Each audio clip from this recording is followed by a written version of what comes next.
I still remember the way they used to laugh at me in the cafeteria. The whispers that turned into loud jokes when I walked by. The way the tables seemed to part like I was carrying some kind of disease. Nobody ever wanted to sit with me, unless it was just to throw another insult across the tray.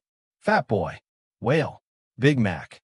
It all blurred together, but it stuck deep enough that every night I'd lie awake staring at the ceiling, hating every pound on my body like it was a separate enemy. By the end of sophomore year, I was done being the joke. That summer, something inside me snapped. Maybe it was the last day of school when Jason and his little crew blocked the hallway just to make me squeeze past them while they made fake oinking sounds. Or maybe it was the look on Sarah's face. She didn't even join in, but the pity in her eyes hurt worse than the laughter. When June hit, I made a decision. No more lying around my room with a bag of chips. No more hiding under hoodies. I didn't tell anyone what I was planning. I didn't want to give them the satisfaction of watching me try. Instead, I woke up early, put on some old sneakers, and started running. The first week nearly killed me. My chest burned, my legs screamed, and I'd come home drenched in sweat, collapsing on the floor like I'd just survived a war. But the thing is, I kept going. Every morning, every night that I started lifting weights in my garage, watching YouTube videos for form, using bags of rice when I couldn't afford dumbbells. I downloaded calorie apps, swapped sodas for water, cut sugar cold turkey. My parents didn't say much. They were used to me staying quiet, but they noticed when the pantry stopped emptying so fast. By mid-July, my clothes were hanging off me. By August, I was barely recognizable in the mirror. But I didn't stop there. While everyone else was at the beach or playing video games, I picked up shifts at a local diner, bussing tables, and saving every dollar. The guys from school who came in would glance at me, not quite recognizing me, or maybe pretending not to. I didn't care. I had a goal, and the cash piling up in the jar under my bed was proof I wasn't just changing my body, I was changing my life. To be why the time senior year rolled around, I wasn't the same kid they used to laugh at. My jawline had sharpened, my shoulders had broadened, and for the first time in my life, I could look someone in the eye without flinching. But the real moment, the one that mattered, was when I pulled into the school parking lot on that first day in September, a 2014 Mustang. Black, sleek, and loud enough to turn heads. Every shift at the diner, every tip I pocketed had gone into that car. And it worked exactly how I pictured it. The moment I stepped out, all those same kids who used to laugh at me froze. Some whispered, some stared. Jason, the king of insults, stood there with his mouth half open, like someone had unplugged his brain. Inside, I wanted to laugh. I wanted to shout, "Who's the joke now?" But I didn't. That would have been too easy. Revenge, I realized, wasn't about throwing their words back in their faces. It was about making them choke on their silence. Classes felt different that year. Teachers who barely noticed me before suddenly called on me. Sarah, the same girl who once looked at me with pity, started sitting closer, asking about my summer. And Jason? He tried acting friendly. Like the 3 years of torment were just kids being kids. I let him talk. I smiled. I even nodded sometimes. But inside, I kept a ledger. Every shove in the hallway, every cruel nickname, every laugh when I dropped my books. I remembered it all. And while he thought I was forgiving him, I was planning something else. See, the thing about high school is that image is everything. Jason's whole world revolved around being on top. The captain of the football team, the guy every party revolved around, the one everyone wanted to impress. So I decided to take that from him. Not with fists, not with words, with patience. I joined the gym class games, and when I outpaced him in a sprint, I made it look casual. When teachers paired us up for projects, I carried the work and made sure my name stood out. I didn't have to brag. People noticed on their own. And at parties, when Sarah or other girls came to talk to me, I didn't push it. I just let Jason watch from across the room, his jaw tightening every time.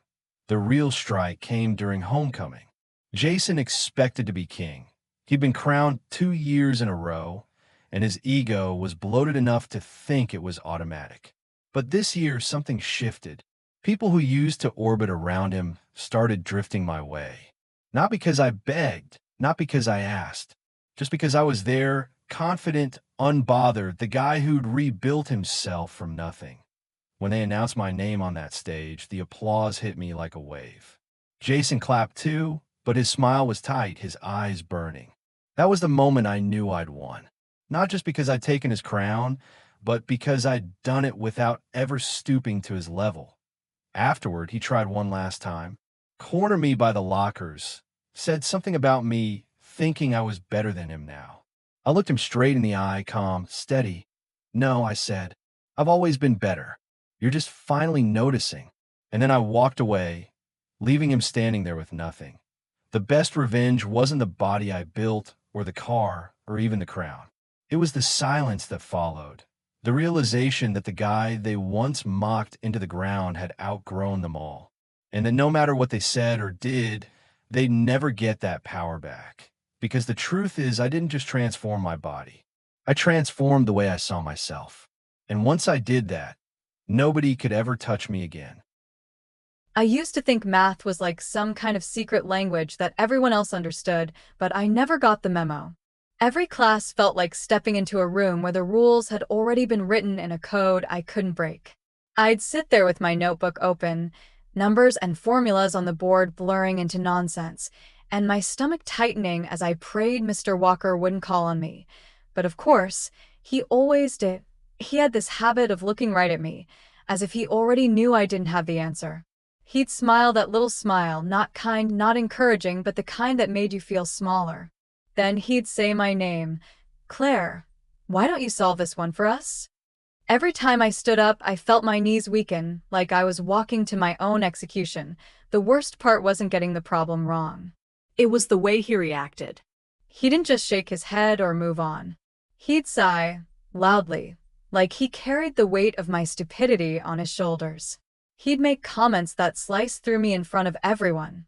"Did you even study last night, Claire? This is basic algebra. If you can't do this, I don't know what you'll do in the real world." Maybe numbers just aren't for everyone. The class would chuckle, some kids trying to hide their laughter, others not bothering at all. My cheeks would burn, my throat closing up as I tried not to cry. And every time I sat down, I promised myself I wouldn't let it get to me. But it did. It always did. That was the rhythm of my sophomore year. Humiliation, silence, shamed by June. When school finally ended, I felt hollow. I should have been happy about summer. No classes, no Mr. Walker. But all I could think about was how much I dreaded stepping back into that room in September. I hated math, I hated myself for not understanding it, and I hated him most of all. But somewhere in the mess of all that anger, something changed. Maybe it was the last day, when he dismissed the class with one final jab. "Hopefully some of you will use the summer to catch up, though I doubt it." The way he looked at me when he said it, like he already knew I wouldn't, lit a fire in me I didn't expect. That night, I made a decision. I wasn't going to spend another year being the girl everyone laughed at. I wasn't going to let him control how I felt about myself. I was going to learn. Not because I loved math, not because I wanted to impress anyone, but because I wanted to prove him wrong. So, I did something I'd never done before. I set up a plan that I started small. At first, it was just an hour a day, opening up the old textbook, searching YouTube tutorials, watching people explain concepts I thought were impossible to understand. And little by little, things started to make sense. Equations that once looked like foreign symbols started to form patterns. Fractions, functions, graphs, they didn't come easily, but when I worked at them long enough, the pieces clicked. The first time I solved a problem without looking at the answer key, I actually cried. Not because it was hard, but because I had done it. I doubled my study time, then tripled it. While my friends went to the pool, while my cousins posted pictures of vacations, I sat at my desk in my room, pencil in hand, working through problem after problem. I made mistakes, tons of them, but every mistake felt like proof that I was still trying. Sometimes my mom would knock on the door and say, "Claire, you need to rest." It's summer. But I'd shake my head. Just one more page. I wasn't resting until I knew I could walk into that classroom and never flinch again. BY August. Something inside me had shifted. For the first time in my life, math wasn't just numbers, it was power. Every formula I mastered, every problem I solved, felt like another weapon I could carry with me. I imagined standing in front of Mr. Walker, his smug face dropping as I solved everything he threw at me. The fantasy kept me going on the nights I wanted to give up. The first day of junior year, I didn't tell anyone what I had done. I didn't brag, I didn't even hint. I just walked into that classroom, sat in my usual spot near the middle, and waited. My hands were steady, my heart calm, and sure enough, Mr. Walker spotted me almost immediately. His expression hadn't changed a bit over the summer. Same raised eyebrows, same smirk, like he already knew how the year would go. "Claire," he said not 10 minutes into class, "why don't you come to the board and show us how this works?" I stood up, my chair scraping softly against the floor. Every eye in the room followed me as I walked to the board. Normally, my head would have been down, but not this time. I lifted the marker, glanced at the equation, and felt a wave of relief wash over me. I knew that I didn't just solve it, I explained it. Step by step, breaking it down clearly, confidently, like I was the teacher. My voice didn't shake, my hands didn't tremble. When I finished, I underlined the final answer, turned around, and faced the class. Silence. Not one snicker, not one whisper. Just silenced. I saw a boy in the back raise his eyebrows, impressed. Another girl leaned forward, almost like she couldn't believe what she'd just watched. My classmates, who used to laugh at me, now looked stunned, and Mr. Walker, he didn't move. His jaw tightened, his eyes flickered to the floor, and for the first time, he didn't have a single word to say. No siga, no insulte, no sarcastique remarque. Just silence. He adjusted his tie, glanced at his notes, and quickly called on someone else. But the damage had already been done, just not to me, to him. The weeks that followed were different. He never called on me in that mocking way again. When I raised my hand, he let me speak, but he never lingered, never tried to humiliate me. It was like he didn't know how to handle the fact that I wasn't his scapegoat anymore. And the best part? I didn't stop. I kept studying, kept working, not because I had to prove anything anymore, but because I realized I could. That was the real revenge. Not just showing him I wasn't who he thought I was, but showing myself who I could be. Sometimes I wonder if he even remembers those early years, all the times he made me feel like nothing. But I'll never forget. Not because it still hurts, but because it pushed me into becoming someone I never thought I could be. And every time I solve another problem, every time I ace another test, I think about that day at the board, the silence, the way the room shifted, the way he had nothing left to say. That silence was my victory, and I earned it. I don't remember the first time I held a trumpet in my hands, but I remember the sound. That raw, trembling noise that came out of the brass wasn't even close to music, but to me it felt alive. It was like I had breathed into a piece of metal and somehow given it a voice of its own. I must have been 10 years old, maybe younger. Back then I thought, this is what I want to do forever, but forever wasn't mine to decide. Not in my parents' house. My dad was an engineer, a man who believed in the hard edges of science, in the way numbers lined up neatly when you respected them. My mom had been a math teacher before she gave up her job to take care of us. Between the two of them, the house was filled with charts, diagrams, and the quiet assumption that anything worth doing could be proven on paper. Music didn't fit in. Music was unpredictable. It was messy. It was too fragile for people like them. Whenever I mentioned the trumpet or the orchestra, or even just the sound of music that played on the radio, they would brush it aside. Music won't pay your bills, Dad would say, his eyes not leaving the laptop screen.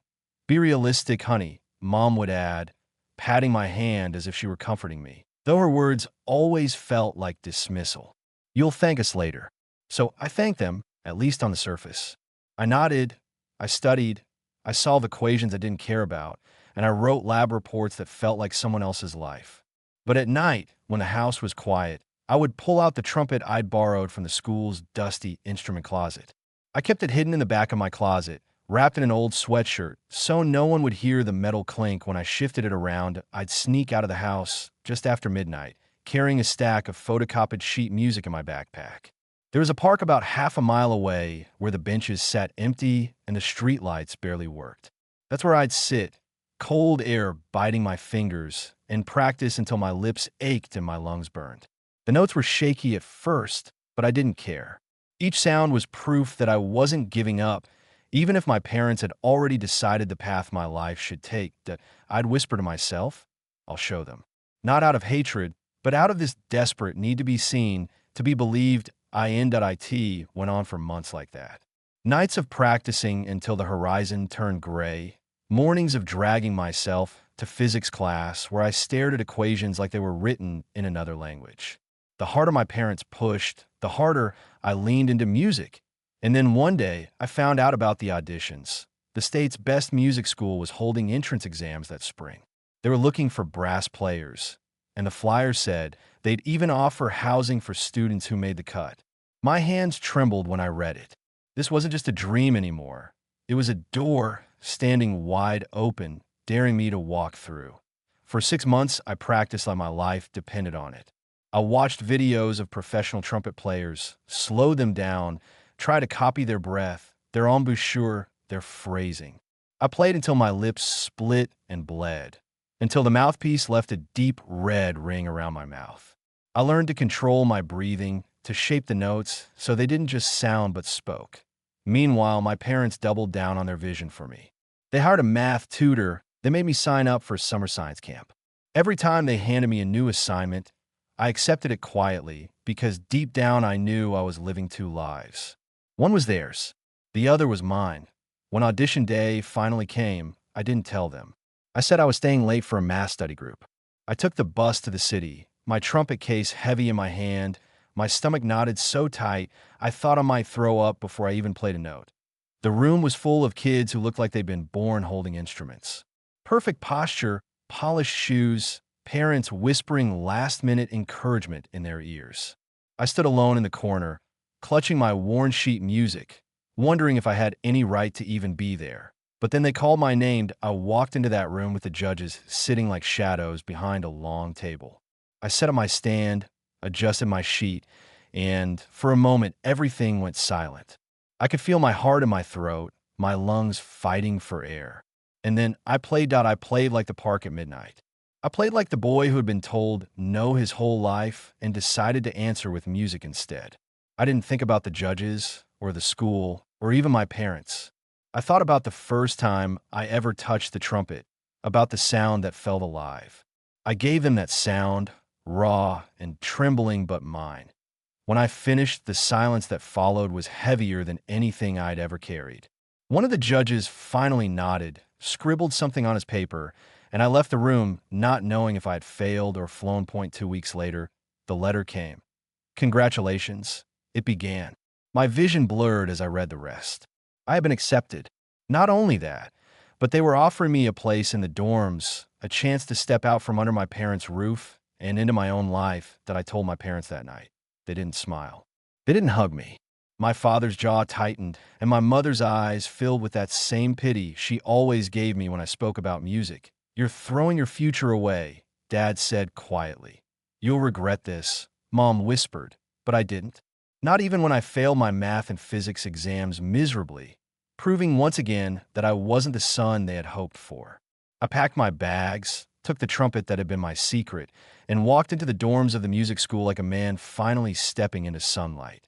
That night, lying in a narrow dorm bed, I thought about everything I had lost, the approval of my parents, the certainty of their plan, the comfort of their version of stability. And then I thought about what I had gained. I had my trumpet. I had a school that believed in me enough to open its doors. I had the sound of music waiting to be played, not in secret anymore, but out loud, in the open, where it belonged. For the first time in my life, I wasn't afraid. I wasn't ashamed, that I was proud. And that pride, quiet and steady, was enough to drown out every voice that had ever told me I couldn't.